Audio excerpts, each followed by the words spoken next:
방송에서 제공하는 투자 정보는 투자 판단에 대한 조언입니다. 방송에서 제공하는 주식의 가치, 가격 상승 및 가격 하락에 대해서는 방송사에서 보장하지 않습니다.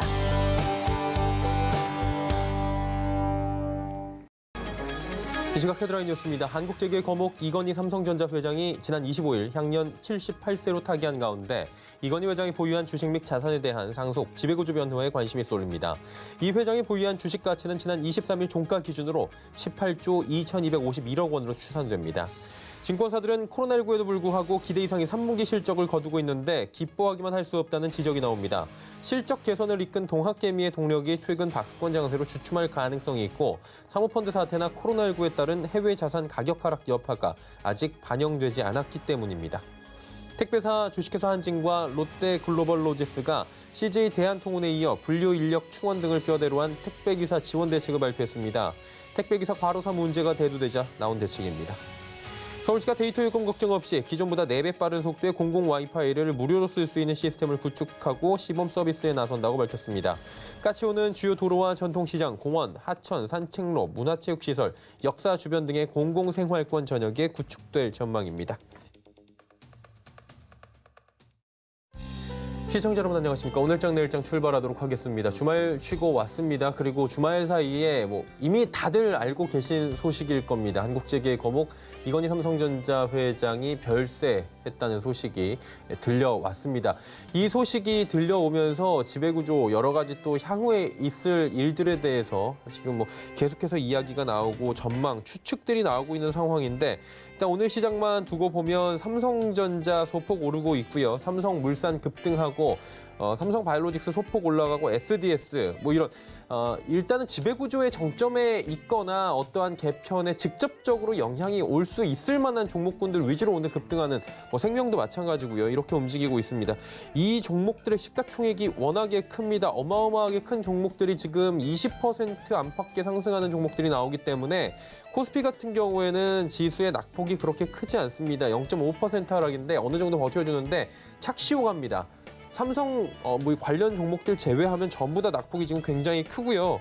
코스닥 같은 경우에는 3% 가까운 하락입니다. 그러다 보니까 좀 코스닥과 코스피의 낙폭의 괴리가 있고 어느 정도의 착시효과 때문에 감이 잘 안 온 경우가 있는데 지금 시장 좋지 않습니다. 변동성 강하고요. 그렇다면 이런 시장들 어떻게 봐야 되는지 하나하나 정리하도록 하겠습니다. 023153-2611, 2612번 전화 연결돼 있고요. 100원의 정보 이용료 부과는 샵 0082번 문자 활짝 열려 있으니까요. 미리미리 종목 상담 보내주시면 좋습니다. 금일본 방송에서 제공해드리는 정보는 투자 판단에 대한 조언일 뿐입니다. 해당 주식의 가치와 수익률 보장해드리지 않는다는 점 참고해 주시기 바랍니다. 객장 소식부터 들어보도록 하겠습니다. 메리츠증권 강남금융센터의 정영훈 과장 연결돼 있습니다. 과장님 안녕하세요. 네, 안녕하세요. 예, 시장 상황이 그렇게 좋지는 않은 것 같아요. 객장 어떻습니까? 네, 우선 오늘 증시가 이제 전반적으로 좀 하락세를 좀 보여주고 있는데요. 이 시각 그 수급 주체별 좀 매수 상위 종목들을 살펴보면 외국인 투자자들은 코스피 시장에서 카카오, LG와 삼성전자 등을 순매수하고 있고요. 코스닥 시장에서는 셀트리온 헬스케어, KMW, 휴젤 등을 순매수를 하고 있습니다. 기관 투자자들은 이제 코스피 시장에서 삼성물산, 삼성 SDS, 삼성전자와 같은 삼성그룹주들 를 일제히 좀 순매수하고 있는 상황이고요. 코스닥 시장에서는 메이톡스, 시젠, 이녹스 첨단 소재 등이 매수상위 종목에 올라와 있습니다. 오늘 전반적으로 대부분의 섹터와 종목군들이 하락하는 반면에 지배구조 개편 이슈가 있는 이 삼성그룹주 쪽으로 좀 수급이 쏠림 현상이 좀 나타나는 그러한 좀 흐름이 나타나고 있다라 볼 수가 있겠습니다.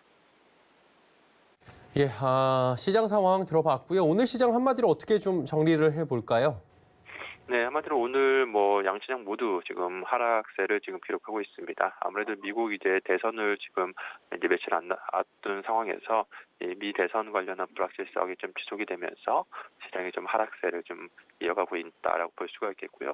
여기에 또 추가적으로 지금 유럽발 지금 코로나 2차 확산에 대한 우려감이 좀 커지고 있고, 미국 같은 경우에도 지금 일일 확진자 수가 8만 명을 넘어서는 지금 좀 넘어서면서 코로나 확진자 수가 좀 폭증을 하고 있다는 점도 역시나 향후에 이러한 좀 경제 제재에 대한 그런 좀 우려감이 좀 불거지면서 좀 시장에는 좀 악재로 작용하고 있다라고 볼 수가 있겠습니다. 여기 더불어서 오늘 같은 경우에 특히나 또 이건희 삼성전자 그 회장의 별세 이후에 지배구조 개편이 본격화될 것이다라는 그런 기대감이 또 부각이 되면서 이제 삼성그룹주 쪽으로 좀 수급 쏠림 현상이 나타나면서 전반적으로 그 삼성그룹주를 제외한 대부분의 업종과 종목군들이 좀 하락세를 지금 보이고 있는 하루다라고 볼 수가 있겠습니다. 예, 오늘 시장도 쉽지 않은데 이번 주 뭐 변동성 극심해질 것이라는 얘기는 계속 나옵니다. 내일 어렵겠지만 어떻게 전망해 볼 수 있나요? 네, 아무래도 이번 주 같은 경우 이제 10월 이제 마지막 주인데요. 아무래도 좀 양도세 관련한 좀 이슈가 계속해서 좀 이어지다 보니까 오늘도 이제 바이오 헬스케어 업종의 대부분의 좀 종목들이 좀 하락세를 보이고 있습니다. 특히나 지금 최근에 이제 고밸류에이션 그 종목군들의 낙폭이 좀 확대가 되고 있다는 점을 봤을 때 당분간 시장의 변동성은 좀 이어질 것으로 보여지고 있고요.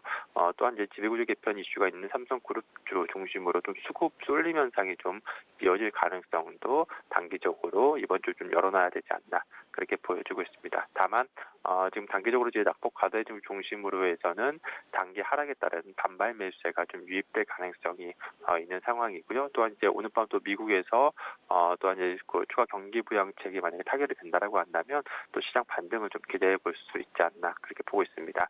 어쨌든 현재 시점 이제 3분기 어닝 시즌이 이제 본격적으로 시작된 만큼 계속해서 이제 언급을 드렸다시피 IT, 자동차, 화학 이러한 영업이익 컨센서스가 상향 조정되고 있는 그러한 업종들 같은 경우에는 좀 조정 시 매수 관점 대응이 여전히 좀 유효한 그러한 구간이 아닌가 그렇게 보고 있습니다.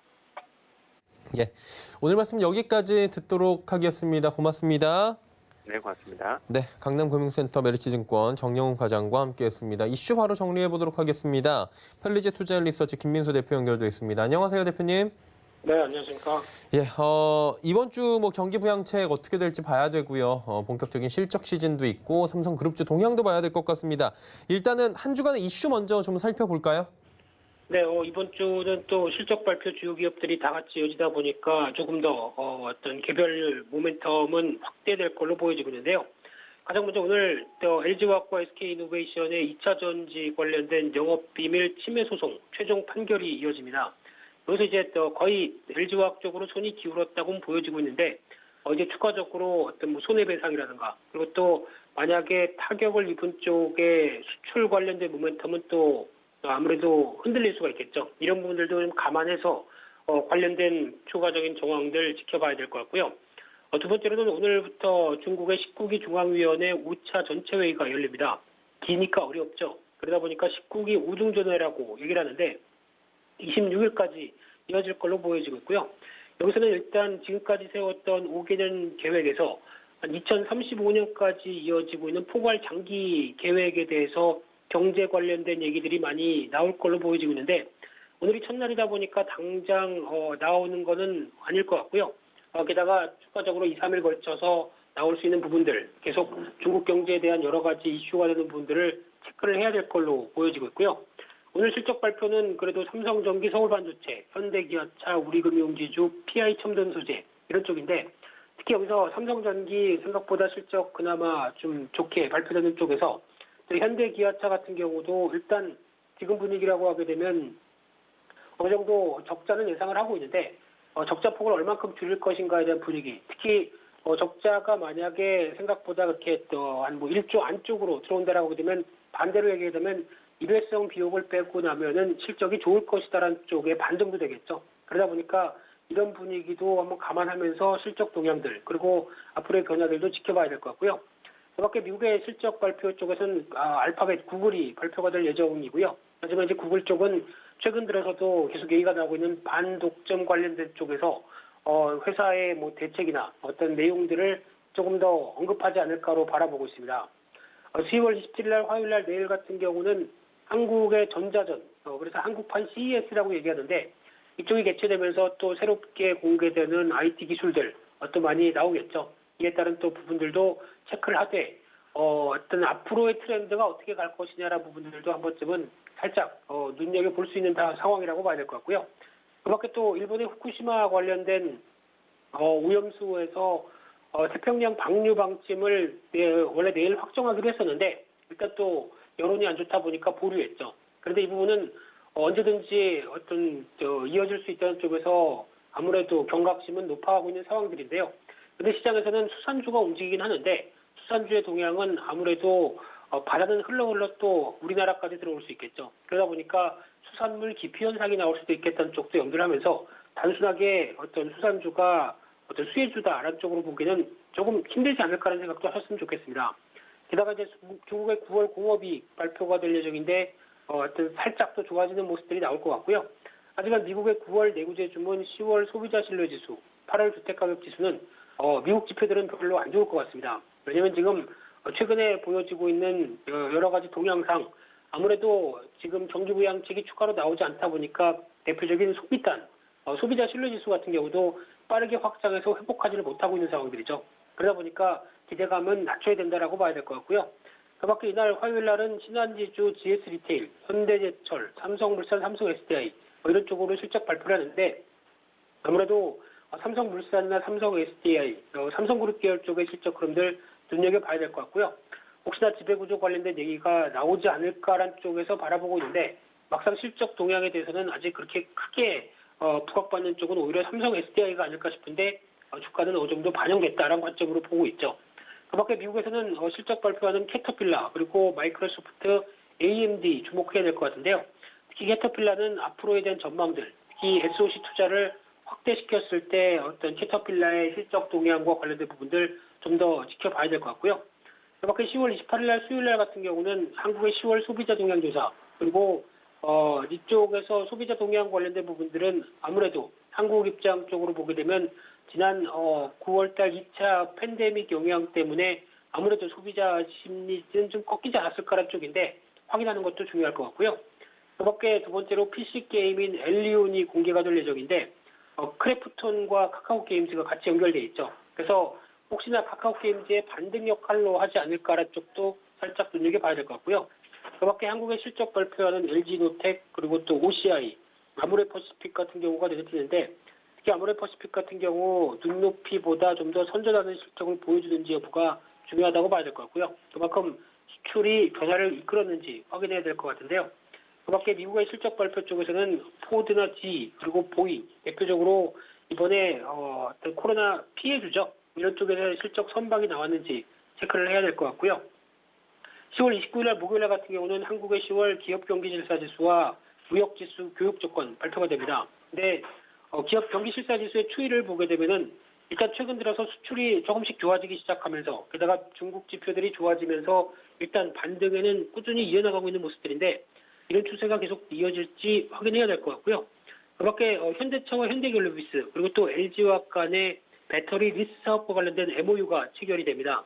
즉 지금까지는 자동차와 배터리가 한 몸이 됐는데 전기차 쪽에서 이를 분리시켜서 오히려 자동차 가격과 배터리 가격을 따로 리스를 하게 되면 훨씬 더 판매하는 데 좋지 않겠느냐라는 관점 쪽에서 이어지는 변화라는 점 눈여겨보셔야 될 것 같고요.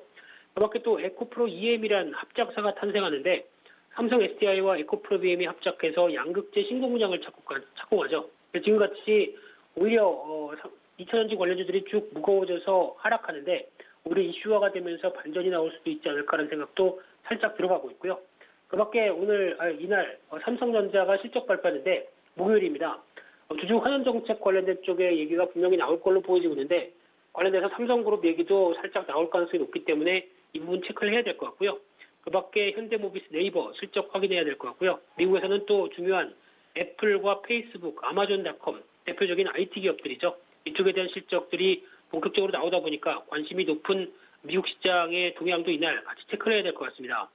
또 10월 30일 금요일 날 같은 경우는 9월 산업활동 동향 마찬가지로 기대감이 높지 않고요. 그 밖에 LG화학의 전지사업 물적 분할의 주주총회가 이어지다 보니까 관련된 뉴스가 불확실성을 제거하는지 지켜봐야 될 것 같고요. 또 위드텍이라는 회사가 신규 상장되는데 반도체와 디스플레이 공정 관련된 오염 모니터링 장비 쪽이다 보니까 환경 오염과 관련된 쪽도 연결시키게 되면 상대적으로 관심이 높아진다고 봐야 될 것 같고요.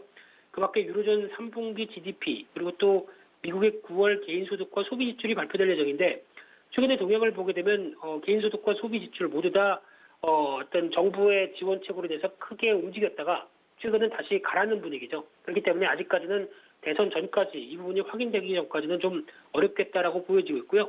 그밖에 한국에서 LG전자, LG그룹 쪽의 LG 상사 실적 발표가 되게 돼 있고요. 그밖에 미국에서는 엑슨모빌, 쉐브론 대표적인 미국의 에너지 기업들이죠.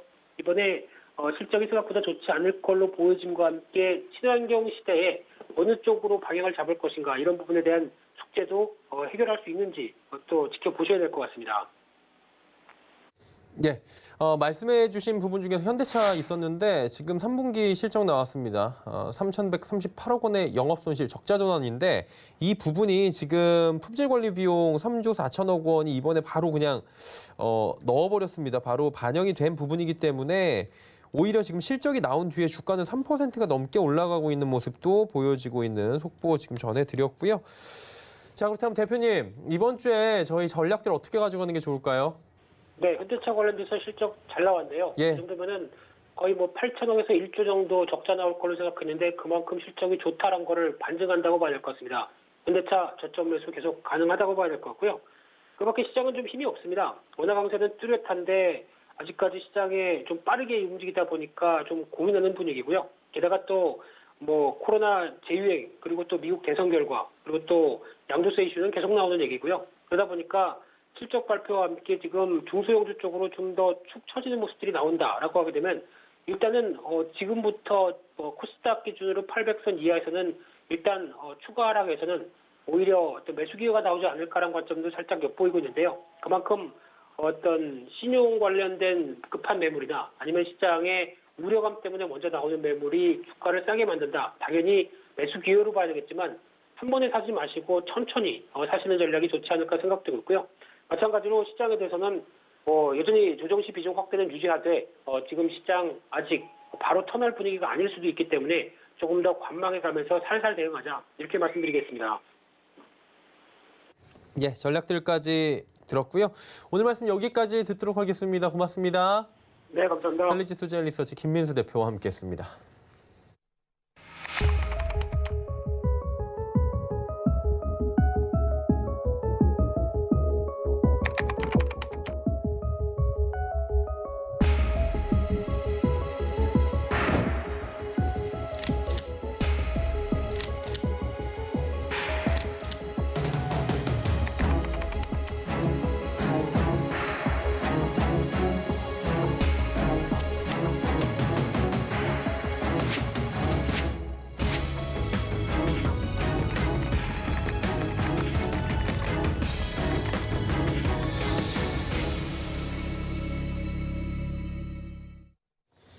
예, 삼성 관련 이야기 오늘 좀 나눠보도록 하겠습니다. 샘플러스의 박원재 전문위원과 함께합니다. 어서 오세요. 네, 안녕하세요. 예, 주말 사이에 이건희 회장 별세 소식이 들려왔습니다. 그렇습니다. 예, 사실 끝난 뒤에 이야기에도 늦지 않는다라는 얘기가 나오지만 이게 참 증권가에서는 여러 가지 또 분석들이 네. 난무하고 있다라고 표현을 해도 될 정도로 네. 각가지의 시나리오들이 지금 나오고 있는 상황입니다. 가장 지금 이야기가 나오고 있는 건 지배구조 얘기고요. 네. 23일 기준으로 18조 원대인데 지금 추산을 해보니까 10조 3,200억 원 정도의 그렇죠. 지금 네. 상속세가 나올 수 있다라고 합니다. 그러니까 어떤 지금 방향성을 좀 보일지 예단하기가 참 힘든 상황인데 어떻게 좀 보시는지 궁금하네요. 아마 대한민국 기업사에 이제 재벌이 경영을 세습하는 일은 좀 힘들어졌다. 그 분기점에 됐다 이렇게 보는 게 이제 시대적인 의미가 있겠고요. 이게 재벌 기업의 이제 장단이 있지 않겠습니까? 그동안의 선단 경영을 통해서 공격적으로 빠른 의사결정을 통해서 성장 시대에 압축 성장을 한 모델로는 좋았는데 이제 성장이 멈춘 시대 하에서는 좀 공유의 개념이 좀 들어가야 되는데 여전히 소수 주주들은 그동안 주주권 행사를 못했지요. 예. 아마 이번 기회를 계기로 해서 아마 주주자본주의의 새로운 시대가 도래됐다. 이런 의미가 좀 있을 것 같고요. 아마 지배구조 관련해서는 여러 가지 논의가 있겠습니다만은 현행법적으로 못 푸는 몇 가지 마디가 있죠. 그 마디는 법이 바뀌지 않는 한 해결이 안 될 것 그렇죠. 같고요. 그렇게 본다면은 순환 출자 구조는 아니에요. 삼성그룹은 일단 순환 출자 구조는 벗어났는데 순환 출자 구조는 아니지만 지배 구조 완성은 안 돼 있죠. 예. 그 핵심이 삼성생명이 보유한 삼성전자의 지분을 어떻게 할 거냐. 그렇죠. 지금 현재 상황에서 지배 구조는 문제가 없습니다. 다만 계속 압박하고 있는 삼성생명이 보유하고 있는 전자의 지분을 처리하라고 한다면 보험업법 개정 얘기죠. 그렇죠. 예. 이걸 처리를 해야 되는데 어떠한 경우를 돌려 들이대도 하나씩 다 막힙니다. 맞아요. 물산이 갖고 가도 지주회사법에 저촉이 되고요. 예. 이거를 어떻게든 시장에 내봐 팔 수도 없고요. 아마 이제 제가 생각할 때는 공익재단에 증여하는 방법도 있습니다. 이제부터 소유와 경영을 분리하는 거죠. 예.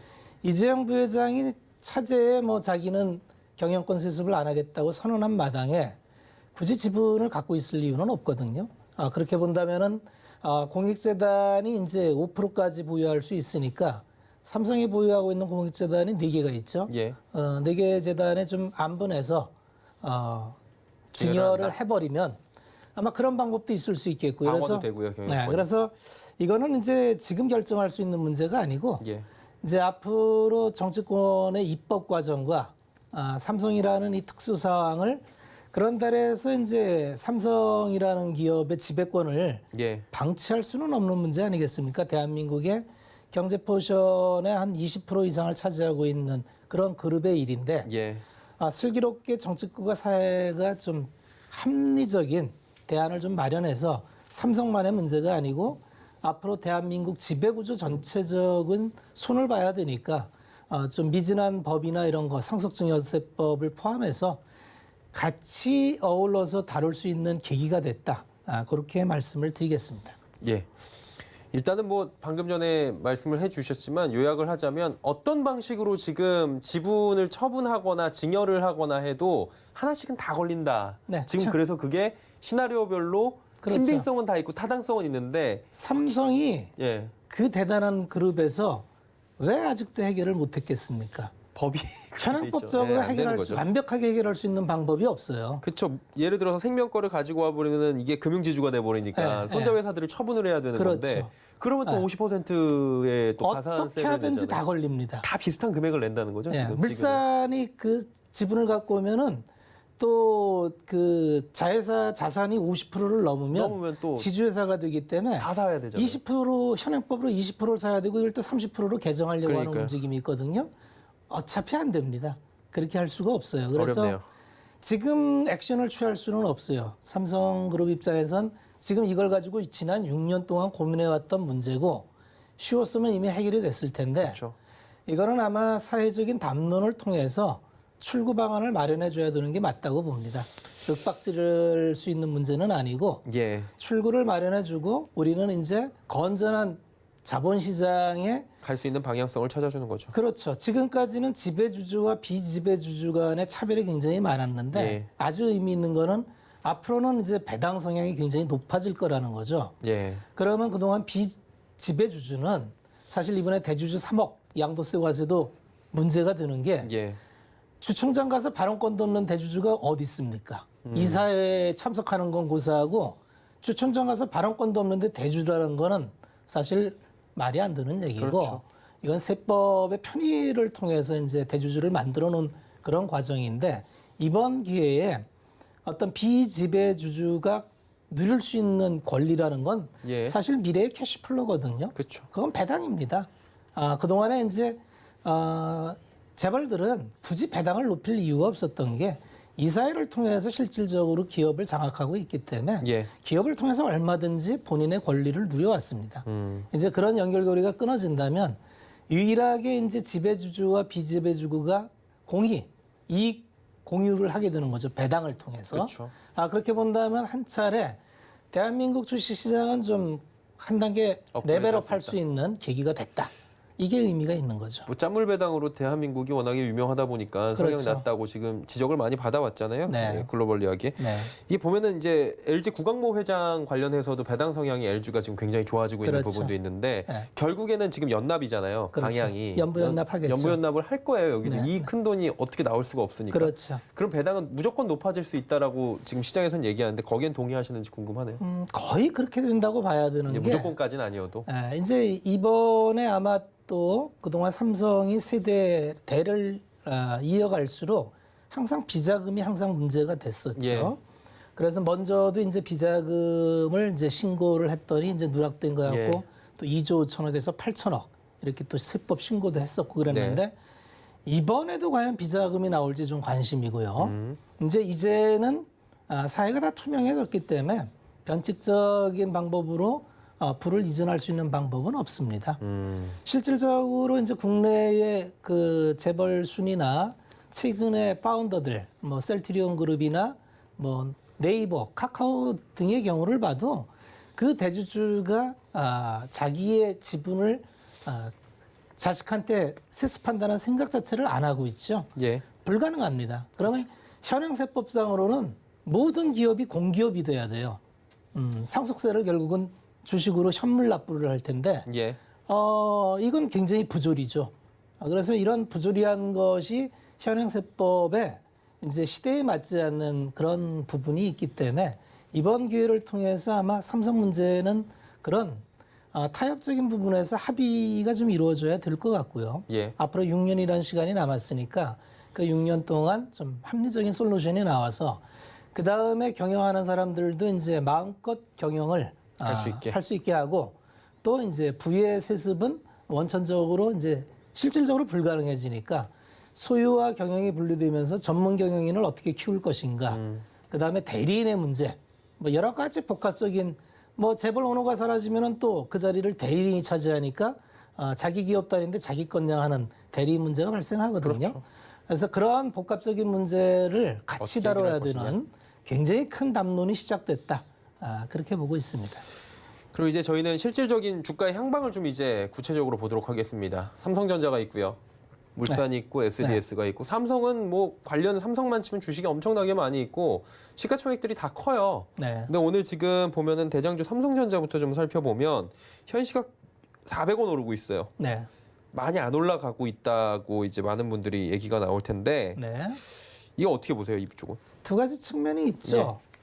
아직 상속세 확정이 안 됐죠. 그렇죠. 전후 2개월이니까 앞으로 2개월 동안 주가가 올라가면 상속세 과세 표준이 올라가죠. 통상 LG그룹과도 그렇고 그 2개월 동안 올라가는 걸 안 좋아하겠죠. 상속인은. 그렇죠. 그런 요인과 두 번째, 앞으로 배당 성향은 높일 거예요. 배당 성향을 높인다는 건 미래 캐시플로가 올라간다는 얘기고 이건 주가 상승 요인이 됩니다. 예. 이 두 가지가 부딪힐 텐데 상속세 확정하는 건 2개월이고 배당은 길죠. 예. 향후 2개월 동안은 조금 지켜봐야 될 것 같고요. 2개월을 벗어난다면 주가는 확실히 배당을 기대되는 기업 중심으로 좋은 흐름을 보일 거라고 봅니다. 현재 가지고 있는 지분이 배당을 받을 수 있는 지분이 물산하고 SDS가 이제 공통이에요. 예. 삼성 그다음에 삼성생명이 있는데 세 기업은 확실히 예. 배당 성향이 높을 테니까 기대값이 올라갈 거고요. 아마 호텔신라가 분리돼서 아마 그 넘겨준다면 예. 그 기대감이 좀 반영될 수 있고요. 우선주가 그래서 오늘 상한가에 갔죠. 그렇습니다. 그런 시장은 항상 기대감으로 먼저 반영이 되니까 그 기대감과 이제 세법상으로 확정되는 2개월 이게 이제 어떻게 시장에서 반영될지 좀 지켜볼 필요가 있을 것 같습니다. 이게 많은 분들이 이제 조금 더 구체적으로 들어가면 오늘 KCC도 올라가요. KCC는 물산의 9%를 그렇죠. 들고 있는 또 대주주기도 합니다. 백기사. 알고 보면 백기사를 백기사가 차지했어요. 계속 해주고 있는 거죠. 그러니까 궁금한 건 이 지분을 많이 가지고 있는 주변 회사나 이런 관련 회사들을 오늘 많이 올라갔지만 향후 주가를 보고 오늘은 꼭 아니더라도 시청자 여러분께서 관심을 갖는 게 좋은 방향인지 아니면 조금 이제 급등했으니 기다리는 게 좋을지 이런 부분을 좀 구체적으로 알고 싶어 하거든요. 전략적으로 보면은 그동안의 그 지배회사는 불확실성이 그런 요인이었죠. 피상속 재산이 오르는 걸 선호하지 않는다. 예. 그러니까 지주회사는 오르지 못합니다. 그런데 그게 해결이 됐고요. 두 번째는 어차피 상속 재원을 마련해서는 배당을 증액할 수밖에 없다. 그렇게 본다면 나쁜 초이스가 아닙니다. 충분히 투자안이 될 수 있고요. 예. 현재 가격이 비싸지가 않아요. NAV로 보면은 삼성물산 같은 경우는 여기 PBR로는 0.7이 나와 있지만 실질적으로 반영 안 된 비상장 회사의 평가액을 갖고 온다면 아마 NAV로 한 0.4 수준 나올 겁니다. 그렇게 본다면 뭐 0.7까지만 가도 50% 이상의 업사이드가 있기 때문에 제가 볼 때는 뭐 나쁘지 않은 투자 아이디어로 생각하고 있습니다. 예. 그러면 이제 마지막으로 이재용 부회장의 시대가 바야흐로 뭐 계속 와 있었지만 네. 본격적으로 도래가 된다라기보다는 이제 이재용의 포스트가 아닌 이재용의 삼성이잖아요. 그렇죠. 어떻게 좀 미래 청사진을 보신다면 어때요? 몇 가지 달라질 거예요. 첫째는 스스로도 이제 재벌 그룹 회장이라는 직함을 사용하지 않는다 그랬죠. 예. 아마 그렇게 가야 될 거고요. 삼성전자를 중심으로 한 이제 핵심 역량의 집중과 선택을 해야 될 거고요. 예. 삼성전자가 최근에 세계 1등을 하겠다는 게 참 많았어요. 메모리는 기왕에 1등이고 그렇죠. 비메모리도 2030년에 한번 해보겠다. 그다음에 소니가 갖고 있는 이미지 센서 분야도 해보겠다. 그다음에 통신 장비는 얼떨결에 올라가고 있어요. 예. 거기다가 이제 자율주행이나 이 부가적으로 앞으로 나오는 AR, VR 이쪽으로도 관심이 많죠. 과연 다 할 수 있을지. 이제 앞으로는 이 재벌 오너로서 선단 경영, 그러니까 미리 선투자를 통해서 확장하는 경영이 강점이었는데 사실 이제는 그러기가 좀 쉽지가 않죠. 지배구조도 아직 공고화되어 있지 않고 이런 상황에서 몇십 년 앞을 내다보고 할 수 있는 투자가 과연 선뜻하겠느냐. 그렇게 본다면 그런 측면에서는 좀 제약이 있을 수 있고요. 두 번째는 이제는 이제 각 그룹사들이 그동안엔 삼성전자 몰아주기를 통해서 좀 희생된 부분이 있었는데 이제 각자 도생의 길을 걸을 거다. 이제 CEO들이 누구의 눈치를 보지 않고 전문 경영인으로서 역량을 발휘한다면 아마 또 다른 생태계가 발휘할 수도 있다고 봅니다. 그래서 이제 이합 집사는 얼추 멈추고 과연 우리 역량이 어디에 집중하는 게 좋을지 선택과 집중이 필요하겠죠. 아마 포스트 이건희 회장 후에 이재용 회장의 체제는 선택과 집중이 되지 않을까 그렇게 바라보고 있습니다. 미리 조금씩 지금 이끌어가고 있던 부분도 그렇죠. 화학 부분을 조금 이제 방산이나 버리고 많이 버렸죠. 예, 많이 앞으로 쳐냈죠. 더 버릴 겁니다. 그렇게 보시는 갖고 거예요? 갈 이유가 없습니다. 예, 알겠습니다. 다음 시간에는 한번 저희가 오늘 나눴던 이야기를 토대로 해서 주가 흐름이 어떻게 움직이고 있는지 저희는 주가 쪽에 조금 더 초점을 맞춰서 이야기를 나눠보도록 하겠습니다. 박원재 의원은 이쯤에서 보내드리도록 하겠습니다. 고맙습니다. 돈모 리포트 바로 이어집니다.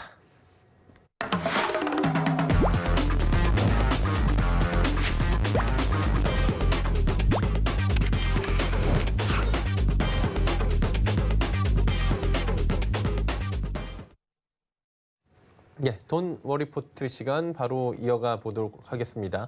어떻게 운영이 되는지 운영 원칙부터 간략하게 소개해드립니다. 일주일에 2종목 공개하고요. 월요일 그리고 나머지 요일에 게릴라성으로 한 종목 공개해드립니다. 2종목 방송에서 말씀드리고 편입 종목은 정각 3시에 노란톡을 향해서 지금 공개해 주신다고 합니다. 노란톡은 서울경제TV 이주연 검색하신 뒤에 입장 가능합니다. 네, 지금까지 수익률들 바로 살펴보도록 하겠습니다. 자, 보시면 5종목 초반의 종목들이고요. 목표가 달성하고 나간 수익률들입니다. 누적 수익률은 조금 내려갔네요. 132%. 다음 보겠습니다. 자, 보시면 국제약품부터 휴마시스까지도 모두 다 플러스권에서 움직이고 있고요. 다음 보겠습니다. 자, 체시스, 유나이티드 제약, 레몬 다 잘 달렸었죠. 다음 보시죠. 자, 동일고무벨트, 써니전자 2번 연속 다 괜찮았죠. 다음 보겠습니다. 자, 스맥 그리고 서현탄메탈 모두 다 목표가 달성했고 NHN 에이텍은 마이너스가 났습니다. 다음 보겠습니다. DY파이오가 지금 손절가 터치를 해버렸네요. 현재 포트폴리오 바로 살펴봅니다. 자, 뉴지랩부터 서현탄메탈까지 빠져나간 종목들도 보이고 있고요. 손절가 터치가 최근에 코스닥 쪽이 워낙에 지금 낙폭이 큰 상태여서 좀 일어났습니다. 네, 이지원 전문위원 바로 모셔보도록 하겠습니다. 어서 오세요. 네, 안녕하세요. 코스닥 쪽이 네. 참 아쉽네요. 네. 예, 반대 매매가 조금 나올 만한 지수대까지 지금 밀어버리는 것 같긴 한데 오늘도 800선이 깨져 버렸습니다. 네. 그리고 윤석열 검찰총장 관련 종목 상한가 부근까지 갔었고요. 네네. 예, 어쨌든 간에 지금 오르는 종목, 내리는 종목들이 골고루 있는 것 같은데 AS 먼저 조금 해주실까요? 네, 알겠습니다. 자, 오늘 시장이 상당히 안 좋네요. 오를 이유가 시장이 좀 많이 없다 보니까 빠질 때 좀 힘이 없이 계속 밀리는 그런 모습을 보여주고 있는데 일단 도너리 포트 지금 현재 진행 중인 종목들 한번 먼저 진단을 좀 드려야 될 것 같아요. 자, 오늘 서현 탑메탈부터 이야기를 말씀드려야 될 것 같습니다. 이 종목은 이제 목요일 날에 추천이 들어간 종목이고 포트폴리오에 이제 진입이 됐는데 드릴 때 제가 종가에 조금 사시고 다음날 음봉이 나올 거니까 조정 나올 때 분할 매수로 추가적으로 더 사시면 된다라고 말씀을 드렸는데 뭐 상가까지 예상은 안 했던 부분이지만 이제 대선 테마라는 부분 계속 방송에서 말씀드리고 있죠. 시장이 안 좋아서 목표가를 조금 저항대 단기적으로 잡아놨는데요. 노랑톡방에 계신 분들은 이제 절반 매도하고 나머지 끌고 가는 전략으로 말씀을 드렸는데 시원하게 일단 잘 올라온 것 같습니다. 아무래도 이제 국감 이슈 때문에 지금 이런 식으로 전체적으로 좀 상승 흐름이 잘 나오고 있는데 대선 테마 같은 경우는 내릴 때 조정 나올 때 분할로 모아가시면 여러분들 하반기 필승 전략이다라고 계속 말씀을 드렸었죠. 그런 관점에서 보시면 될 것 같고요. 여기서 이제 추가적으로 더 상승이 나오냐?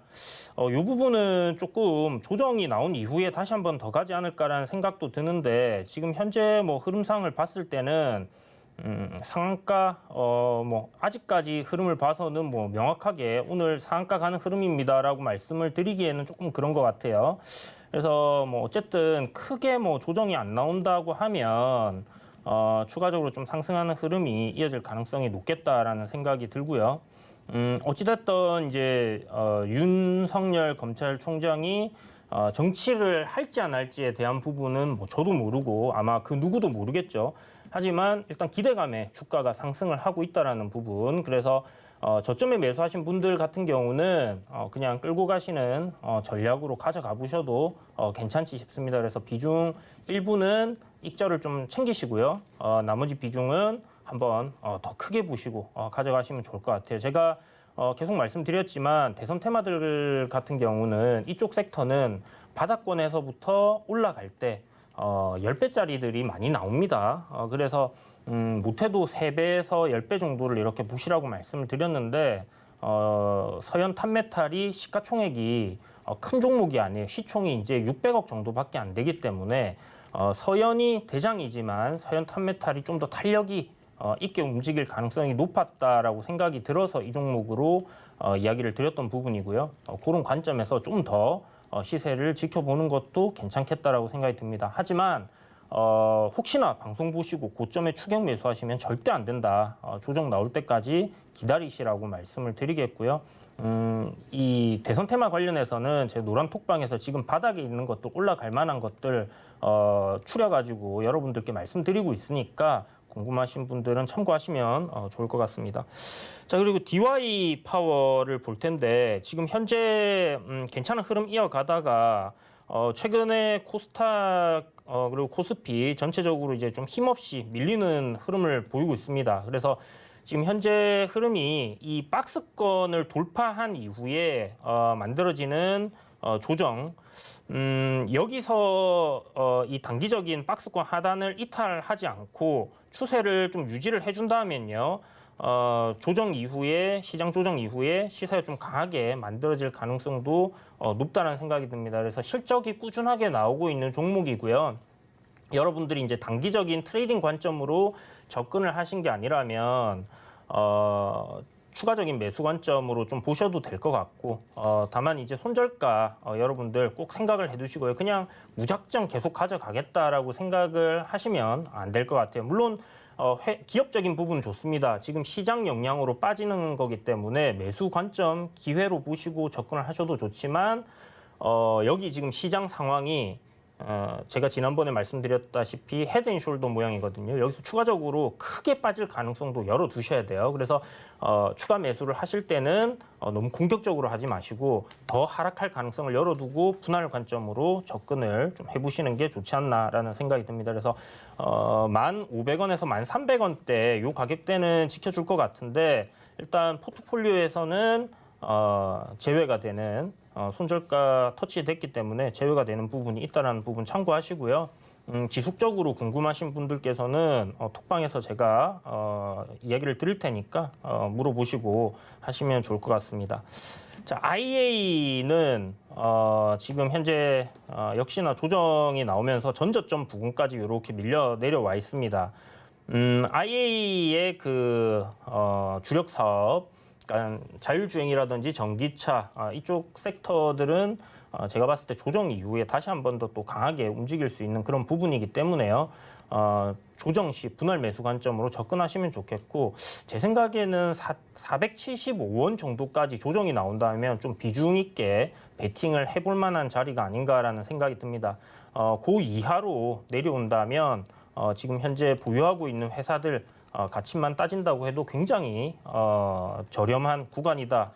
가격적으로 굉장히 저렴하다라고 생각을 하시고 접근을 하시면 좋을 것 같고 뭐 시장이 조금만 괜찮아진다면 금방 또 상승 흐름으로 올라갈 수 있는 그런 종목입니다. 그래서 지금 보시는 것처럼 하단 부근에서 이제 좀 지지를 받고 있는데 저는 여기 이제 좀 깰 가능성이 좀 높다라는 생각을 하거든요. 이유는 다른 게 아니라 시장 영향으로 인해서 조정이 조금 더 나올 수 있다라는 부분 참고해 두시고 올라갈 때는 지금 보시는 것처럼 상단의 이 저항 라인이 저항으로 강하게 작용할 겁니다. 그래서 그 정도 반등 나왔다가 눌림이 나올 때 요번에 조정 저항에서 만들어진 저점을 이탈하지 않는다면 돌파할 가능성 높다 보시고 그렇게 관점을 딱 정해 두고 보시면 좋을 것 같아요. 그래서 IA도 추가적인 조정이 나온다면 매수 관점입니다. 자, 드림텍인데요. 오늘 드림텍이 굉장히 오후장 들어가지고 좀 반등이 안 나와주고 계속 밀리고 있는 그런 모습을 보이고 있는데 앞에 이 종목도 지금 현재 박스권을 돌파를 해두고 이렇게 강하게 치고 올라가지 못하면서 저항대에서 조정이 심하게 좀 나오고 있는 그런 모습이에요.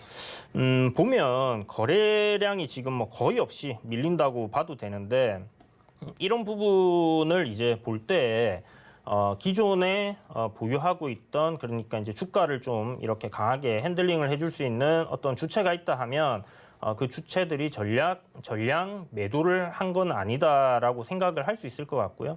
역시나 뭐 시장 영향이 좀 크게 작용을 했다 보시면 될 것 같고 지금 보시는 것처럼 요 추세 라인을 한번 터치를 하든지 살짝 깨고 하는 흐름이 만들어질 가능성도 열려 있는 부분이 있습니다. 보시면 요 구간에 4,000원대, 4,010원대 살짝 갭이 열려 있거든요. 그래서 요 구간이 강한 지지를 해줄 수 있는 구간이다 생각을 하시고 기준을 여기로 잡고 좀 대응을 하시는 게 필요하겠다는 생각이 듭니다. 어찌됐든 간에 이제 그 데이터 뉴딜 관련해서 이슈는 지금 시장 영향에 묻혔지만 미국 대선이 끝나고 11월 첫째 주나 둘째 주 정도 지나면 전체적으로 다시 시장이 상승하는 흐름이 좀 만들어질 가능성이 높은데 그때 모멘텀이 있는 종목들 위주로 좀 상승을 하지 않을까라는 생각을 하고 있습니다. 그렇다면 드림 시큐리티라든지 이런 재료들이 있는 종목, IA라든지 하는 종목들이 좀 강하게 움직여줄 수 있으니까 참고하시고요. 뉴지랩이 그동안 잘 버텨왔는데 시장이 안 좋음에도 오늘 아쉽게 손절가를 조정을 한번 했는데 또 손절가 터치를 해버렸습니다. 전체적으로 차트 흐름을 보게 되면 이렇게 우상향 흐름을 이어가는 모습이었는데 오늘 이 가격대를 좀 이탈을 하면서 이제는 13,000원대 지지 구간을 확인을 해야 되는 상황까지 조정이 나왔습니다. 치료제 관련해서 나파모스타트 관련주인데 이쪽에서의 이제 아직 성과 관련돼서 뭐 이슈나 뉴스가 나오고 있는 부분이 없어요. 제 생각에는 이제 혈장 치료제 관련해서 녹십자들이 좀 강하게 움직여줬던 것처럼 이쪽 부분도 지금 현재 진행이 되고 있는 부분이기 때문에 그런 이슈가 부각이 된다고 하면 또 단기적으로 굉장히 강하게 움직일 수 있는 부분이 있다라는 생각은 듭니다. 다만 이제 그동안 한 2차례 정도 손절가를 한 차례 정도 손절가를 이제 조정했던 것만큼 요거는 이제 포트폴리오에서 어쩔 수 없이 제외를 시켜야 되는 부분이 있다라는 부분 참고해 주시고 아직 뭐 계속 보유를 하시는 분들이 계시다면 이 추세를 한번 지켜보시고요. 오늘 저점 구간 조금 더 밀린다면 13,000원까지는 봐야 되지 않을까라는 생각이 들어요. 지금 단기적인 흐름이 어떻게 만들어졌냐면 뉴지랩 같은 경우는 지금 고점 이렇게 이제 저항이 만들어졌거든요. 근데 이 저항이 하단에 이렇게 내려보면 오늘 이 저점을 갖다가 또 터치를 한 부분이 생겨요. 그래서 이제 거의 바닥권 부분이다라는 생각이 들고 이 하락 트렌드를 계속 따라간다고 하더라도 반등은 한 번 정도 나올 거니까 지금 손절보다는 반등 나오는 시점에 손실폭을 좀 줄여서 손절을 계획하고 계신 분들은 진행을 하시는 게 조금이나마 도움이 되지 않을까 이렇게 생각됩니다. 예, AS 자세히 받아봤습니다. 자, 이제 오늘 월요일이고요. 오늘 종목 공개 있는 날입니다. 후보군 2종목 가지고 오셨을 텐데 하나하나 들어보도록 하죠. 네, 오늘 2종목은 어쩌다 보니까 알루미늄 관련 종목이 2종목이 됐어요. 첫 번째 종목이 이제 그 사마 알루미늄이고요. 두 번째 종목이 알루코입니다. 첫 번째 종목 이제 사마 알루미늄 같은 경우는 이런저런 기업들 얘기들도 있겠지만 짧게 말씀드리자면 김부겸 관련주로 엮여 있다라고 생각을 하시면 될 것 같아요. 이제 알루미늄을 이렇게 이제 압축해서 뭐 이런 형틀을 만든다든지 이런 사업을 하는데 전자부품 관련 쪽으로도 지금 신사업 진출을 해서 반도체 유통 쪽으로 좀 진행을 하는 부분이 있거든요. 그래서 샌디스크 여러분들 많이 들어보셨을 텐데 사마 알루미늄에서 유통을 좀 하고 있는 부분이 있다 이렇게 생각을 하시면 될 것 같고 그 부분이 신사업인데 현재 성장을 하고 있고 매출이나 영업이익 면에서 굉장히 안정적인 회사고요. 그리고 제가 대선 테마들 항상 말씀드릴 때 코스피냐 코스닥이냐 중요하게 생각을 하잖아요. 코스피 종목입니다. 그래서 사마 알루미늄 같은 경우 제가 이제 그 작전 타임에서 목요일 날 드렸던 종목인데 바로 또 상한가가 나와줬고요. 지금 윤석열 검찰총장 관련해서 대권 관련주들이 좀 부각을 많이 받고 있는 부분이에요. 그런데 김부겸 관련주를 제가 왜 말씀을 드리냐면 당대표로 출마를 했다 떨어졌잖아요. 그러면 대권 주자로 나올 가능성 굉장히 높습니다. 물론 지금 이재명이나 이낙연에 비해서 인지도가 낮기 때문에 민주당에서의 대표로 나올 가능성은 좀 떨어지지만 그래도 기대감에 주가는 계속 상승할 가능성이 좀 높다라는 부분 생각을 하시면 좋을 것 같고 오늘 조정 나오고 있는 부분이 저는 매수 관점으로 단기적인 시세를 노릴 수 있는 그런 부분이 아닐까라는 생각이 들어서 사마알루미늄을 준비했고요. 자, 알루코는 현재 2차 전지 관련주로 좀 엮여 있죠. 알루미늄 관련해서 이제 좀 진행이 되는 부분 이제 사업을 하고 있는 회사였는데 그동안 좀 상당히 저평가되어 있었고요. 그런데 LG화학에 이제 납품을 하기 시작하면서 이제 그 2차 전지 하우징 팩을 만드는 부분인데 요게 이제 좀 매출이 막 부풀려졌다 막 이런 얘기들이 나왔었어요. 한 4,500억 정도의 매출이 나올 거다라고 얘기를 했는데 또 이게 이제 거짓말이다 이렇게 얘기가 나오면서 주가 급락을 했죠. 하지만 팩트는 LG화학에 이제 이 부분 납품을 하는 게 맞다라는 부분이고요. 지금 현재 흐름을 보시게 되면 주가 한번 급등한 이후에 수렴을 하고 있습니다. 그래서 오늘 시가 갭 상승 띄우고 거래량이 좀 줄어들면서 조정이 나오고 있는 상황인데요. 21선 부근에 지금 딱 놓여 있죠.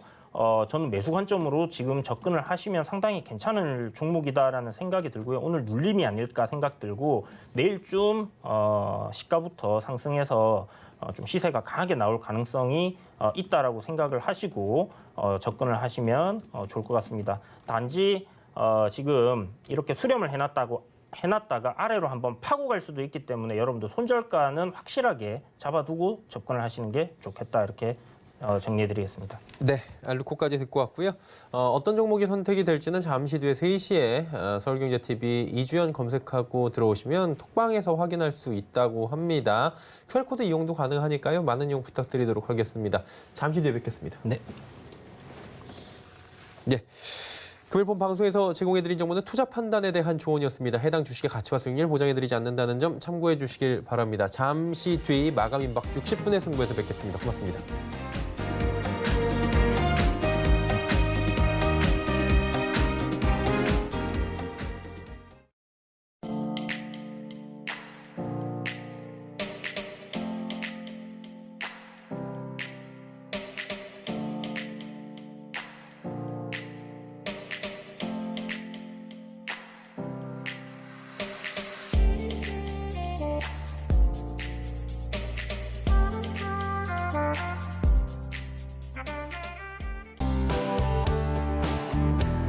본 방송에서 제공하는 투자 정보는 투자 판단에 대한 조언입니다.